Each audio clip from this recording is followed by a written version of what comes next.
Boom! Into 2 mile thick ice. 2 mile thick ice. Let me ask you a question. Have you heard of the Carolina Bays? No. Okay, so this is a great one because this ties into that. And this is like one of those things that nobody knows about, but it's a feature that's everywhere. And so up and down, if you search for Carolina Bays, Jamie, all up and down the East Coast, it's not just the Carolina, there are literally millions of these geological features. They're literally bays. They're elliptical bays. The whole landscape's littered with them. We started to notice them with the advent of aerial photography, and then when we started doing LiDAR flyovers, we start to see them under everything. Millions of them. We also, that's on the East Coast. Then over in Missoula, we have what's called Missoula rainwater basins. Again, millions of them, all over the landscape. Yeah, look at that. Carolina Bays, and they're everywhere. They range in size from pretty small to pretty big, like miles in diameter, and they're all elliptical. They're all like a conic section. Now, what do they Look at that LiDAR one is really good. What do they think these are? So there's been some debate, and one of the mainstream opinions is that they're wind and sand, aeolian lacustrine solution created. There's none of the experiments along the lines of wind can back this up. The interesting thing about these is that they're all oriented in a specific direction.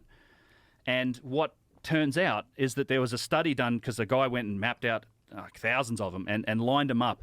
And it wasn't until he took into account the Coriolis effect, so the spin of the Earth, that all of a sudden all these lines, the orientation of these bays all lined up at around Saginaw Bay, so which would have been buried in ice. So here's the theory that comes out about the Carolina Bays, is that there was a massive impact into the ice.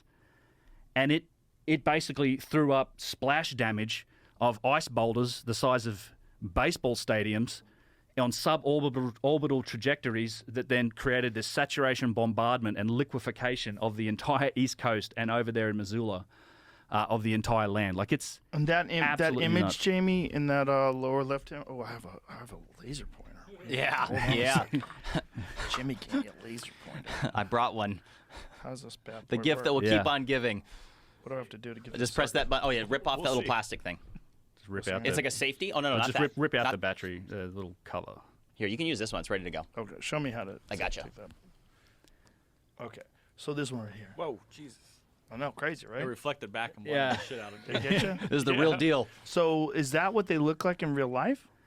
They're more elliptical than that in general. So if you look at the LiDAR imagery, but a lot of them, yeah, and so they're overlapping as well. Fucking can't see. Bro, I'm gonna be shooting this thing at airplanes later. I got one that Best $18 I've ever spent on Amazon ever. I got one that'll pop balloons. It's Really? so much. Oh, dude, I bought It'll a pop few a years back. balloon? Oh yeah. It fuck? comes with a little case with safety goggles. You got to put them on. I learned That's a so much $200 from this show. I learned so much. I'll bring it. So these are, what is that in real life? Is that, So does it actually look like that? It depends. Some of them are just farmland. Some of them are still lakes. They have bodies of water in them. They And that- mostly show up with LiDAR. Oh, look at this, Jamie. There are a few Look at spots this. that Jamie's you going to Google Earth. you can see them on Google Earth. There's Oh, that's there right there? that's more of a natural lake, but they're literally everywhere and they overlap. The whole landscape's made up of them. Didn't they find most of them through LiDAR, though? Yeah, so a lot of them LiDAR. under the So sediment. They started to see them with aerial photography, and then LiDAR, they just turned up everywhere. Under farmland, I wish I didn't send you the photos of the bays with LiDAR.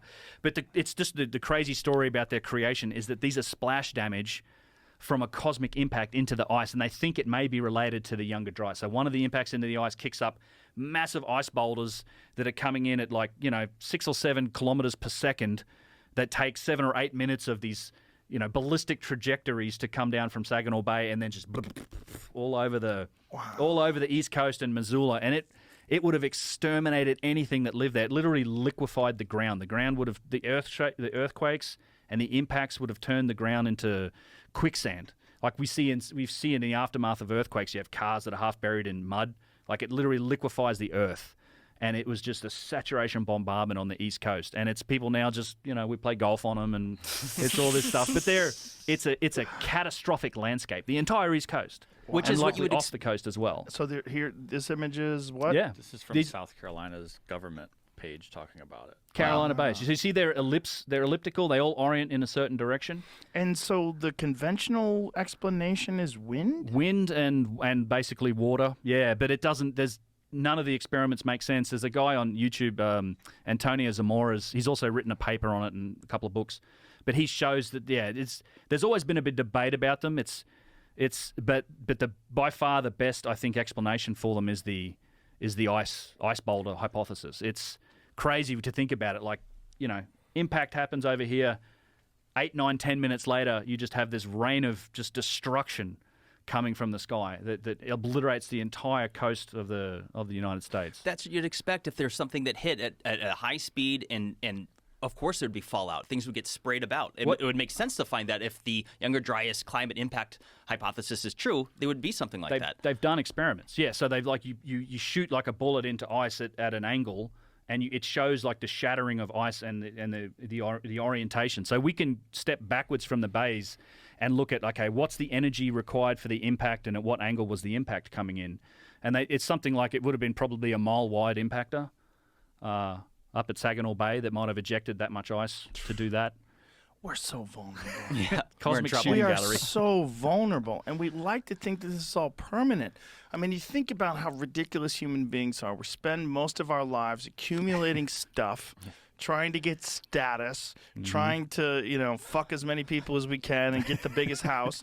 And meanwhile, there's rocks headed our way that are going 45,000 miles an hour that could exterminate 90% of the population instantaneously and completely erase every little bit of information we've ever accumulated, all the knowledge, all of our history, all of our understanding of physics, mathematics, the astronomy, everything. Gone. See ya. Goodbye. Welcome to being a fucking ape man again. Yep. Welcome to eating whatever the fuck you can get in your mouth and dying when you're 12.